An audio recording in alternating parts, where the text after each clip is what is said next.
Hello and welcome to the Team Meta College Conference Spring Showdown. Orange corner as red. Oh my goodness, watching it as it being like a void space for community building. Now you can see these freshmen and sophomores that have not had that interaction at all. They're completely online because of COVID. He said, "Go! Oh my gosh, Osaka!" Welcome back to Age of Coronavirus. I'm your host, Chase Kurtz, and I had a little bit of a break. Got a chance to relax just a little bit. Not too much. But we're back, and we're talking with a returning college esports coach, Michael Hansen. He is with the Nichols College Bison, not Bisons, Bison. Yeah, just one. He made a point to correct me on that one right before the show. I mean, you asked, you know. Anyway, there's only one Bison. Yes, there's only one Bison. Yeah. We don't have any players with him today, but he could kind of just tell us how everything's going. Rocket League finished fourth in the standings in the top division of the NECC. Made it to the semifinals, but unfortunately lost to Durham College. Well, what did you learn through that process? Oh man, there's a lot that I learned. You know, we did a lot. I'm waiting. I probably could just stop right there, in complete honesty. But Yeah. You know, first and foremost, it's a process. You know, getting into the reins of it. This was my first year as a coach, and of course, moving forward, it's only going to get better because. Right. You know, I got kind of just thrown into everything. I think I officially stepped in late August, right, like 2 weeks before our season actually started. So everything was kind of on the fly. We didn't really have an off season this past year because it was just the turnover on coaches, just because we had our previous coaches stepping down and me stepping up. And it was kind of everything we did was on the fly. Going into this next year, we're going to be a lot more organized. Yeah. And I'm very excited for it, to say the least, just because, you know, I've been really enjoying this program. The players, they seem to be really enjoying themselves. I've gotten a lot of great feedback because I've been asking each player just, you know, what do they want more out of me? Because, you know, I'm 23, you know, I'm still learning. I can learn from anyone. If there's a specific need that people are wanting that I'm not hitting on, I've just been talking to them, and it's been kind of a group effort to really get this team to the next level. What are the main differences in how you handled your first year with Nichols Bison compared to what you're going to be doing? So kind of vice versa. Yeah. So moving forward, you know, everything's really opening up, especially in Massachusetts. Everything's going back to full capacity. So we're going to be able to do a lot more things in person and really work together as a team. We're going to be able to enjoy a lot more things, get team chemistry. We have a couple different trips already in the works right now. I'm not going to name the teams that we're going to be playing, but because we want to keep that a surprise. But hopefully we're going to be doing a little bit of traveling and playing in-person events, you know, for the preseason. Yeah. And, you know, just kind of getting that momentum in going into the regular season, have everyone playing together, you know, have some, you know, group dinners or group lunches, kind of getting that team bonding together, because that's something that was kind of absent when COVID was around, because we had a lot of people remote. Sure. You really get that in-person, you know, connection, and you get a stronger bond, and you get stronger team play moving into next year. That's probably the thing I'm most excited about, and that I'm handling differently, because this is going to be two completely ends of the spectrum that we're handling with, one completely open, one completely closed. So right. We're going to capitalize on that, and that is what I would say is going to be the main difference between last year and the pandemic versus, you know, next year, which kind of nearing the end of the pandemic, I kind of feel like, because everything's opening back up, everyone's getting their vaccines, and it's getting that sense of normality back into it. The measurements that we're taking last year, are they fully lifted yet, or are there just a few things that need to be taking place? Moving forward, you know, as you're saying, or as we were saying previously, a lot of things are being lifted.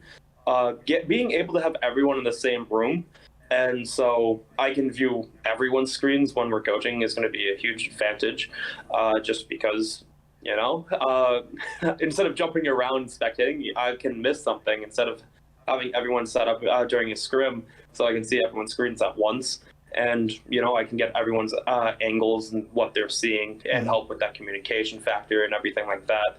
But the college response has been immaculate, I would say, during this transition. A lot of colleges have shelled out a lot of money for testing to make sure all their students were healthy, and it's really cool to see that people put the students first. It wasn't just everyone fight for themselves. Everyone, from what I know, especially at Nichols College, people were getting tested 2-3 times a week. If there was a case, I think we only had 2 or 3 cases. They were immediately isolated into their own section, and it was immediately contained. People that they were in close contact with was also immediately just talked to, and they went in for extra testing. So in the very rare case, I think we had below 1% throughout the entire year on the test. I think it was something ridiculous, like 0.001, but that's what happens when you only have like 3 positive cases. Right. But it was just very well received, and no one really panicked. They had followed their procedures. All the coaches followed their procedures, making sure if it was someone on a team, that everyone took that 2-day period to just get testing. They just kind of canceled all the practices and everything like that. And they wanted to make sure everyone was healthy before accidentally spreading something. So no one really panicked. It was all well contained. And that's good. Yeah, nobody needs to get hysterical. That's good. Exactly. Yeah. And I think moving forward, Well, you're probably breathing a real sigh of relief right now, though. Yes. just being like all that limitation that you had. But to get back to that just a moment, it requires you to kind of go back through your memory here. Having been limited in that capacity, do you feel that you were able to kind of build some strength from that? Yeah, and I think every team can kind of account for this, not just at Nichols College, but everywhere. But, it's adversity. It's something that, as corny as it was unprecedented. As many times as that's been bashed into your head, no one could prepare for this. And you really had to learn everything on the fly. Everything that you did before got kind of thrown out the window for a new way. It really showed who can really prevail in times of that were troubling. And for example, Esports, for example, was all online, so we didn't really get hit too hard. It was a little bit easier compared to most sports, but you still have that technology difference, because some people are for example, we had one kid who elected to play fully remote, and he played from his Xbox, and compared to his PC. And there's always that argument, is PC better than Xbox? But there was no input differential, and that's not making excuses. That's just how it is on Rocket League. But some games you need to have full PCs. Some people's PCs aren't the best. We ourselves were pretty lucky that everyone was kind of had their own setup at home already. But there's other schools that probably didn't, and it's very unfortunate for them. And being able to make those adjustments on the fly, that's one of the things that you got to learn and experience. Now moving forward, you already have those procedures put in place in case, what if someone's sick and can't come in, or what happens if we need to find a substitute? Do we have substitutes on standby? Are they going to be prepared to step in and fill in for any role that we need?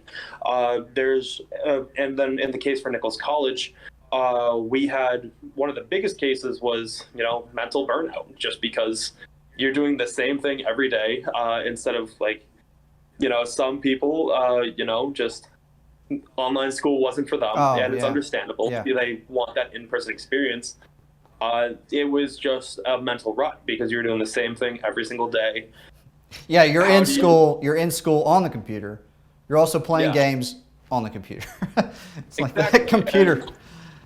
At one point, you're just going to be like, get this thing away from me. I want to do something else. And then when you say, I want to do something else, and then they're like, all right, your options are TV or computer, because you can't go outside or do anything like that. It's tough. And we really learned how to work through that and really take breaks and be able to manage everyone so, they weren't going insane having to do this every day. There's days that we just took off that, no one had to come in or do anything, because I don't want them burning out, having to look at a screen all day. it was more unneeded because we were able to still get those scrims in and be able to warm up for our games. Yeah. But it was also, I didn't want to overdo them because everyone was looking at a screen almost 12 hours a day already, just like with school. And then any work that they had to do, they had to type papers on their laptop. They had to do presentations on their laptop. Everything was through their laptop or computers. You can only push someone so much with a screen before they, and that was one thing that we really pushed forward. And I wanted to make sure everyone was healthy with, and just making sure that they still have that balance. Oh, were there any creeping doubts that this wasn't going to work at the beginning? I don't, as weird as it is to say, not at the beginning, just because we knew we could do everything remotely. It was more of a ticking time bomb for how long we had to do this for. Because as I said, some players were experiencing burnout because they didn't want to, they were forced into more games than they really wanted to because that's all that they were doing. And, as I was saying, some people ended up switching to GeoGuessr because they needed that break. And, we allowed for it. They still came back for their games and everything like that. And they were perfectly fine. And, I was perfectly fine giving them that leave of time because they've had experience that I know what level that they can play at. If they can't mentally come down to practice and have a good practice, I'd rather them take that mental break and not force themselves into, just mentally torturing themselves. So giving them those breaks, it was more of if we had to do this next season, then, we're going to adjust a lot of things a lot more differently and making sure that we get that in early, that, you're not practicing as much as we was last year just because there was so much fatigue burnout near the end of the year just because of computer screens and everything that we were just talking about. Right. But that was the main concern, was late in the season, how this was going to affect people, because you can only take a screen for so much until you want to do something different. You can only play a game for so many hours before you're just like, I need a break. I need to come back to this in a bit because that's all I've been doing for the last 3 days. What were your methods of just kind of winding down? I'm stuttering over myself. I was a little bit different, I would say, because I had a cycle of games that I really had to work towards to make sure I was at the best of my abilities. So like Rocket League, Overwatch. I really learned how to play League to give our League team the best shot, even though that we have a player-led coach there, player coach in there. I wanted to be able to step in and be able to help in some fronts. So I put a lot of hours in the League this past year. It's not good. I learned that is probably one of the most toxic games I've played in a long toxic, time. Okay. Why? Just a little bit. Why is that? You play League for about 25, 30 hours, and you'll understand why. Do you mean the people playing, or the online community? Okay. If you're solo, not the people in tournaments. Don't get me wrong. They don't say anything wrong. They are very nice people, but the people online who are, you get placed into the wrong group right away, and they just start yelling at you. And I'm like, I'm sorry, I'm only a level 7 right now. I don't know what I'm doing. So we got a little bit of an elitist kind of attitude going on in these leagues. In League of Legends, I should League say. of Legends, yeah. I keep saying League, but I mean League of Legends, because I know there's different leagues that we compete out of. So that probably sounded really bad at first. I am sorry for that confusion. We'll find a way to cut some of that to make it more concise and clear. Yeah, so League of Legends, a lot of people in the community know it's a toxic game. I find myself gravitating towards more of these toxic communities. I don't mean to, but another one that I really got into, if I ever needed a break, was Dead by Daylight. Whew, that is a very toxic community as well when you get to the higher ranks. But it's a very fun game, don't get me wrong. I love playing with my friends because you can play with anyone. It's cross-platform now, so that was kind of my go-to game when I was kind of stressing out about grinding out to be the best in all these 3 other games to really give our teams the best shot. Whenever that happened and I was kind of burning out, I switched it out for Dead by Daylight. Would play that for 2 days, just enjoy myself, do some fun. I would do things that like I didn't care about grinding that game. I just wanted to have fun, so I would do stupid things. There's different perk builds that you can do that are so situational, but the best thing to ever run. So that's kind of how I distracted myself during it. And then I also, fortunately, I lived in an area that I could jog because it was a lot more remote. Since I lived off campus, the main thing around me was trees. So it was a very wooden area, so I would go hiking and I would go running and stuff like that. So I had a couple of ways to really distract myself during everything and make sure I wasn't burning out, because, you know, I wanted to be the best. My mental state needed to be the best to make sure that others were also good. And I didn't want to jeopardize myself to jeopardize the team. And I really made sure to balance my mental state during it as well. My go-to game has always been Fortnite, because I don't have time. I don't have time to learn anything else. So it's just me trying to build my skills. But yeah. I don't have an elitist attitude about who I play, but I do have a qualm with playing really young kids on my team, and you can hear them and all the time talking, and they think they're hot shots. You know, and maybe they are. You know. But, you know, you'll have their team and you'll do something and maybe it'll get them killed or they get killed, but they blame you for how it ends up, you know. So that for them solo pushing someone and then they die, and then it's your fault, of course, because you say, I'm not doing that, that's stupid, and they're like, well, I'm doing it anyway. Exactly. Of course, your fault, of course, you know, there's no other alternative. You're going to be starting in late August. Start playing some teams. What's your prep right now? Right now, as I was saying, I touched on this a little bit before, but not too in depth. I'm giving people more of like their time to really do some stuff, because we have some people who are doing summer classes that they elected to just so they can get an early graduation. And I don't want to overwhelm them, but I also want to get them the same experience. So they're kind of optional practices. So anyone that really wants to, that I've talked to a lot of people on the team, they reach out. I've made different training packs for people that they can just sit down and do. If they want to get scrims, you know, if we just have two, I'll sit in, or like for Rocket League, if we had two, I would sit and make sure that we could have a third for it and really get them that still in-game experience. It's all really optional right now because everything's opening up. I don't want to force you after you going through an entire pandemic to, you know, stay inside and do it. But if you do, I'll be, I already said I'll be like the helping hand. I'll help you with any training packs that you want. It's more of their free time right now, just with the timing with everything. I think everything opened up, May 26th?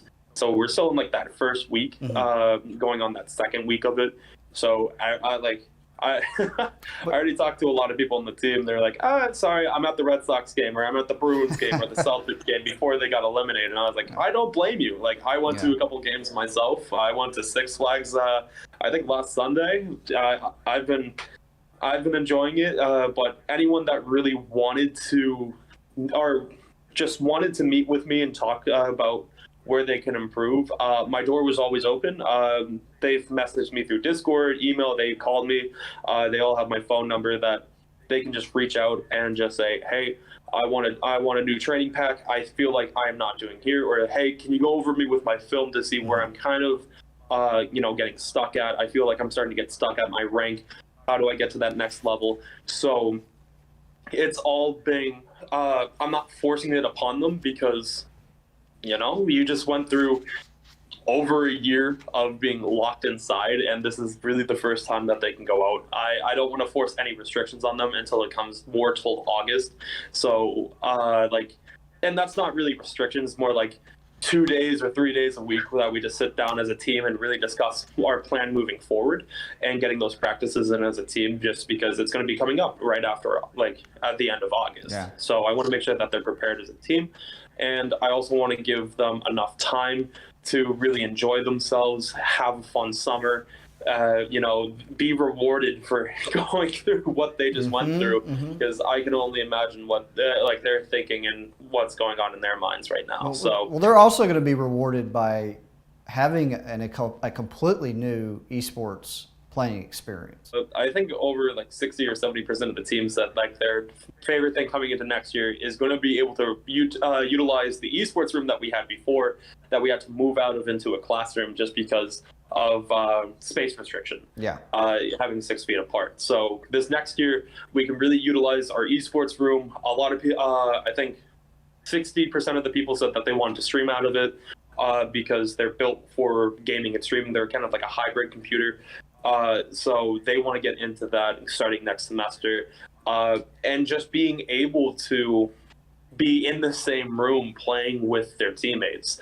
That's what a lot of people are looking forward to. I think that's going to give them another layer of energy when it comes time for these games and practices, because you can see each other now. You're sitting next to each other. You score a phenomenal goal, instead of just throwing your hands in the air at your house. You can actually reach over, give them a high five, pat on the back, anything you want.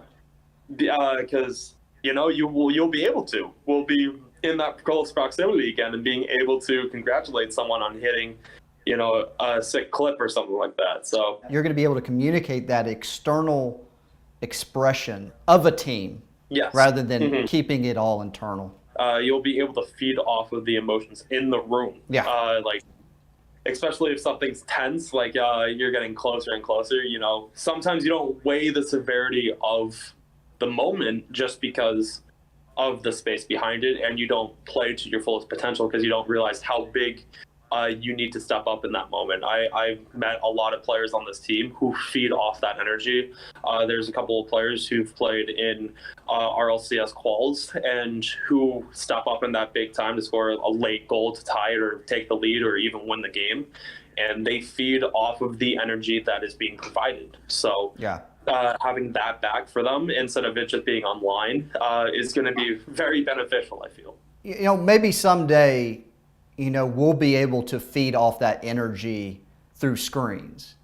But that's going to take humanity much longer to connect to. It doesn't happen overnight. Yeah, I think that's going to be a very big point moving forward, is being able to see the emotions off of each other, able to really connect and have those team bonding experiences, because having that team synergy, just going out, being able to go to lunch together at this, on campus, because there's people who were completely remote at their house, being able to just grab lunch and being able to talk and, having those relationships built before these games, that carries a long way. And you can rely on trust, you can get that communication going, and it's just easier overall. Having the ability to see somebody, it's all just words on a screen, and you attribute your own biases, and you think they're thinking other thoughts that may not be true.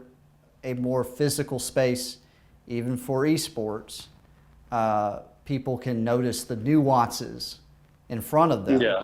And can better understand where people are coming from and take away a lot of the misunderstandings. Yeah, and one point I really want to make on that is I was able to see that firsthand last weekend. I was at a recruitment event sponsored by Stay Plugged In and eSpin and NECC. It was I think it was the first LAN event after COVID, which was really cool, hosted in Foxborough. And the energy in the room during the finals of the Rocket League finals was so intense, and just having that energy from a crowd watching it too was immaculate. It was incredible to see. Everyone was super into it, and having that first LAN and recruitment event, everyone was just face to face, just talking, being able to meet the people that you're trying to recruit face to face is a lot more powerful and impactful than over a screen, especially for the people who are making those decisions. Yeah, the parents, they want to see everything. They want to meet the people that they're going to be taking care of their son or daughter.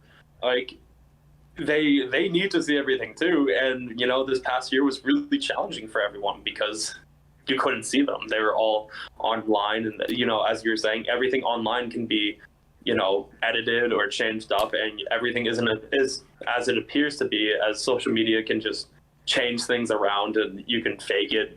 But seeing that in person is a lot more powerful, especially for parents, seeing everything on campus, meeting the coaches, meeting the staff, and really getting that face-to-face value. And I think that is going to be one of the biggest parts that we see moving forward is, not only these players get to see the campuses and meet everyone, but the parents are going to be able to meet everyone and see everyone and really get to see who's taking care of their child. Yeah. Yeah, it definitely required more of a leap of faith back then. Oh, yeah. Which, people need to learn how to do that too sometimes. But we're running out of time, Michael. Thank you so much for joining us today. And I really can't wait to hear what you have to say for this next coming year after you've been getting through it. And, you're going to have a lot more experiences to share. It's going to be great. Yeah, thank you. I can't wait for it too. It's going to be a completely different experience. And I can't wait to share my experiences with y'all. Y'all have been awesome. Second time on. I can't wait for the third. And hopefully we have a lot more stories to tell next time coming around.